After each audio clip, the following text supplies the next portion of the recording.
Ever since the 18th century and the dawning of the so-called Age of Reason, most of the best educated people in the world have been absolutely certain that reason alone will lead us to goodness and a good world.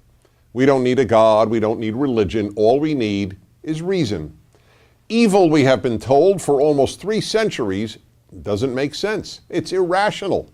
That's why you'll often hear murderous dictators referred to as madmen, and their evil regimes described as products of madmen.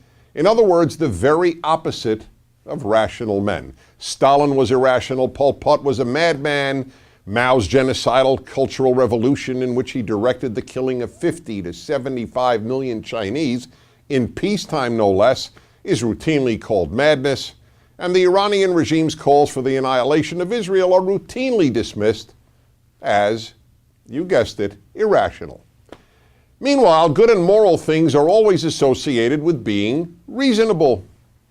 But this association of reason with good is wishful thinking.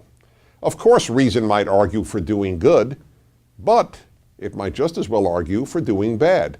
Take a non-murderous example. Is it right or wrong for a student to cheat on a test? It's wrong, of course. But now answer this.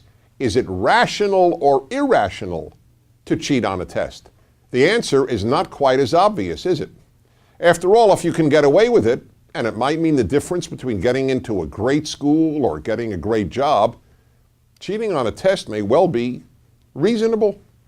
The same logic applies to participating in a shady but lucrative business deal or engaging in a marital infidelity. If you know you can get away with it, or simply judge that the benefits of doing something illegal or immoral outweigh the risk of being caught, why not do it? Or answer this. Was it rational or irrational for a non-Jew in Nazi-occupied Europe during World War II to risk his or her life to hide a Jew? We all know that this was moral greatness of the highest order. But was it rational? Not really. You can't get much more rational than self-preservation. Moreover, in all the studies I have read of non-Jewish rescuers of Jews during the Holocaust, and I have read many, I have never read of any rescuers who said that they did what they did because it was the reasonable or rational thing to do. Not one.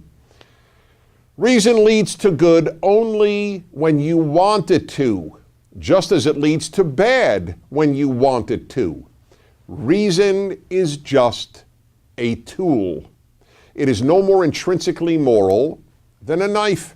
A knife can be used to murder or to torture people, but in the hands of a surgeon, it can be used to save lives.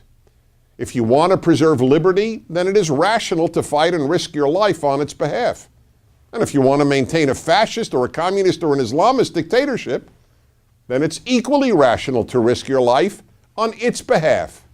And talking about liberty, it isn't reason that makes people value liberty. Many rational people value security, or order, or territory, or theocracy, or many other things much more than they value liberty.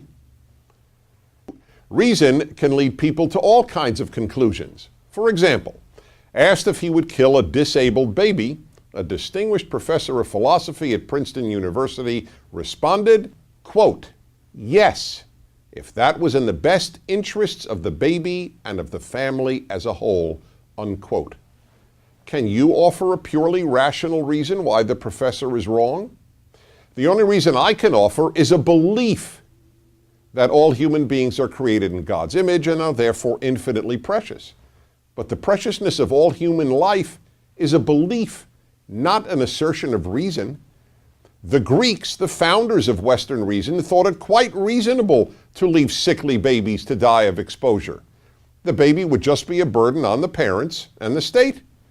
It was faith-based Jerusalem, the other parent of Western civilization, not reason-based Athens, that taught the world to keep sickly babies alive. So the next time you read of some terrible crime or some terrible regime, please don't dismiss it as irrational or mad. Call it for what it is: evil. I'm Dennis Prager.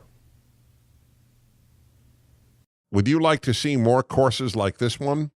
Donate, subscribe to our YouTube channel, and visit PragerUniversity.com.